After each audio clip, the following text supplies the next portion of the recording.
All right, Scott, thanks so much for sitting down with me to be interviewed. Similar to the previous two interviews that my students have already seen, they'll be addressing 15 key topics regarding a kind of potpourri of different issues politically. And if you'll just state kind of what you think in brief format, what you think our government should be doing regarding the issues. The first one we'll tackle is illegal immigration. Okay, so the illegal immigration, to me, I think we've had a long legacy of Mexico, especially when you think of illegal immigration, you tend to think of Mexico and South America. We have a long legacy of having this really kind of organic relationship with them where people have relatives across the border. For a long time, people would come up here organically and work and go back and live. And I don't see any reason why we can't keep that. I think our laws right now on immigration are highly restrictive, especially toward poor working people. And there's no reason, in my opinion, to loosen up the laws. There's a lot of people who want to come here, just let them work versus languish in poverty in those countries, or come over here underground, totally marginalized, where they can't go to the police if they're victims. Let them kind of get into the above the ground and work as legal residents here in the U.S. That's my view. All right. Next issue we'll tackle is gay marriage and gay rights. Okay. I have a pretty nuanced view on probably most of these issues, especially on this one. I definitely believe in marriage. I think there's a reason why, like, heterosexual marriage, because they bring in children to the world, and society has we want to see those kind of marriages succeed when they can bring life into the world. We want life to be a part of a loving relationship. At the same time, we need to recognize that people want to be together. We can't discriminate. We need to provide some legal framework around same-sex relationships. And if somebody's in the hospital, they need to have visitation rights. I mean, just really obvious stuff. I don't think most people would disagree with. As far as health insurance and all the rest that comes along with traditional marriage, probably needs to be there for same-sex marriage. I also believe this should be left to the states to work out until we can figure out a common solution for the nation. Perfect. All right, next issue we'll tackle is abortion. Again, I have a pretty nuanced view on this one. So people who say they're pro-life, what would you propose to do as punishment for those who commit abortion, like a 16-year-old girl who has an abortion? I mean, I just don't know if that's equivalent to life in sentence or like a true murder. I also think there could be some compromise. I definitely along the lines of trying to make abortion rare and provide lots of support for single women who get pregnant. A lot of education to try to reduce these instances. And to me, I definitely find abortion morally, especially late-term abortion, wrong. And I just want to see some compromise along this issue. I don't have a strong opinion on it, to be honest. Okay. Our next one is legalization of illegal drugs such as marijuana. I definitely think the way we've enforced marijuana laws has been one of the most worst crimes against especially minority. You have this situation where large minority populations are basically their rights are taken away because they're the three-strike laws. They've been tried as adults because of marijuana possession. Even though they're youth, now they can't vote the rest of their lives. It's almost like a Jim Crow law applied using marijuana laws, and I think that's a travesty. I definitely think we should focus more on helping people with drug rehab programs and not punish with jail time on this. All right. Our last social issue is Second Amendment and gun rights. Okay. I definitely believe people should have the right to own guns. It makes sense to me, though, that there should be some restriction on guns. I think there can be compromise here as well. I mean, do we really need these automatic assault rifles in the hands of people without any... I mean, you have to be registered and you have to go through some hoops to drive a car. It makes some sense to have some sort of regulation around guns. Although, of course, we need to uphold the Second Amendment. Again, this is an area where we should find compromise. Okay. Our next category of topics has more to do with kind of fiscal policy in our government.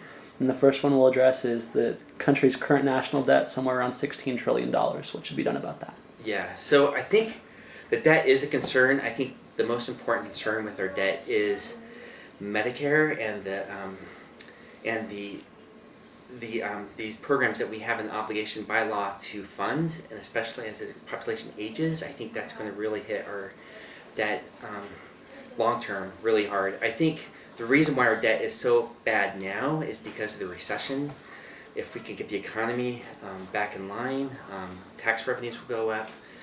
People who have to rely on food stamps and other programs, that will go down, and the deficit will start to align. I definitely think the Bush tax cuts and some of the other things that happened before Obama took office, put us in a national debt to begin with, and then the recession hit and it just exploded. I think that was necessary to tackle what could have been a devastating depression, but definitely we need to look at our long-term trajectory because it's not good. Okay. Next, we'll tackle our graduated income tax system and the idea of if the wealthy should be contributing more than the lower class. Yes, I definitely think so. I think our country statistically is the least equal country of any developed country in the world. A large percentage of the income is earned by a very small percentage of the United States. They tend to have advantages because most of the money goes to schools for the rich. They get special advantages.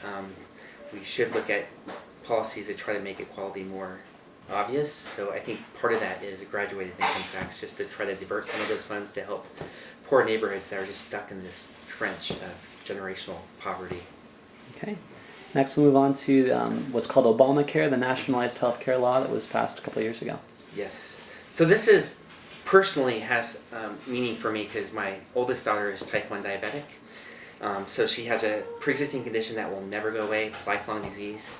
That's expensive. So if she's on my employer insurance right now, so she's covered through my insurance, but this is going to be something she'll have to face the rest of her life. I think what Obamacare does is it provides an exchange for everybody, not just for people who work for a big company.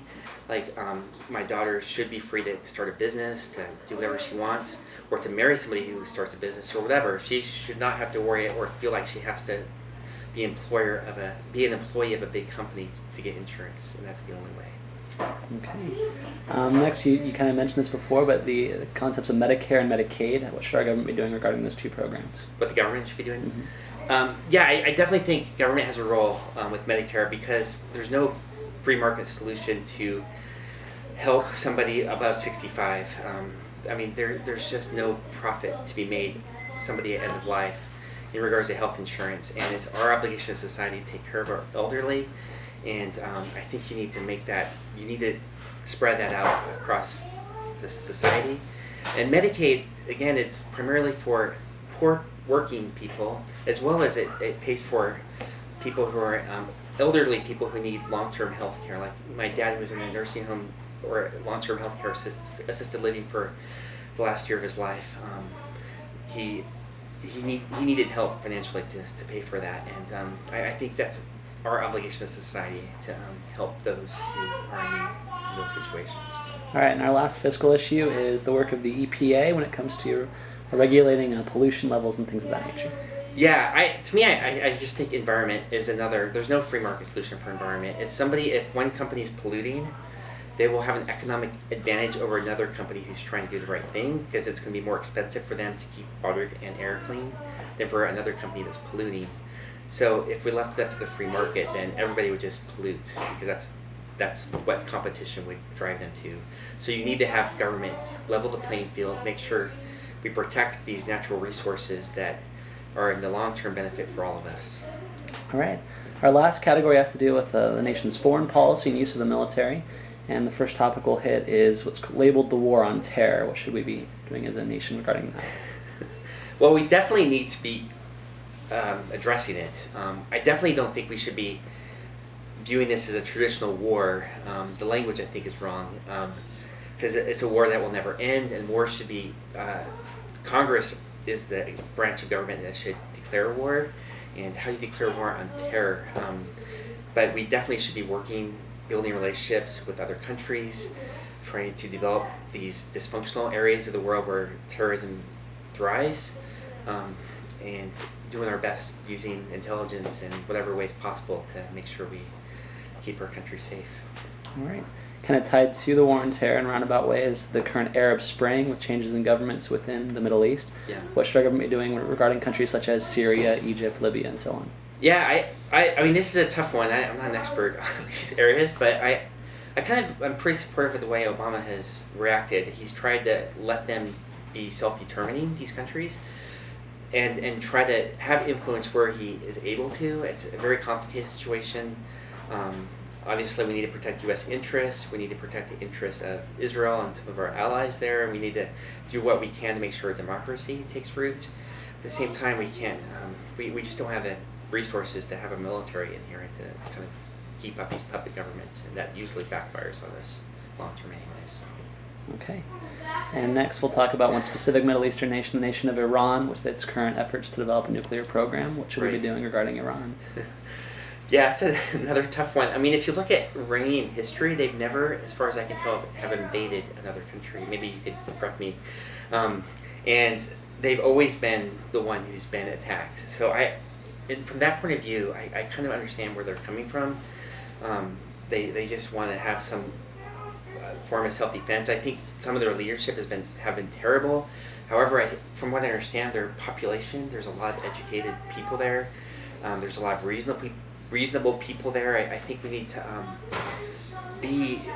use diplomacy as much as we can. I don't know exactly how you stop them long term from developing nuclear weapons, other than maybe we should look holistically and try to reduce the amount of nuclear weapons there are in the world overall, and kind of ease the tension on them so they don't feel like they have to have it their own. And that's the next topic exactly, which is nuclear proliferation. Should our country be trying to stop the spread of nuclear weapons around the world? Yeah, I mean, definitely. I mean, we should be. There's really no use to have nuclear. We're the only country that's, as far as I know, has ever used them on another country in World War II, and I think arguably that was not necessary.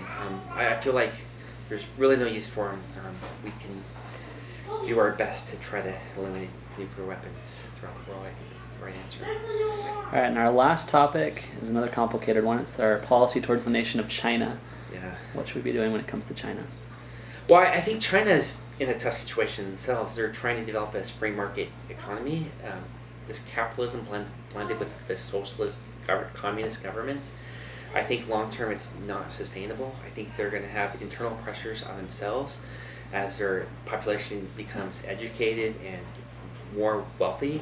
They're going to have to loosen up their economy. I think we should treat them as not enemies, as our friends, and work with them as much as we can. I work with people from China. They're smart people, and obviously, and good people, and I think we should build those relationships. All right, thank you so much, Scott. Yeah, thanks.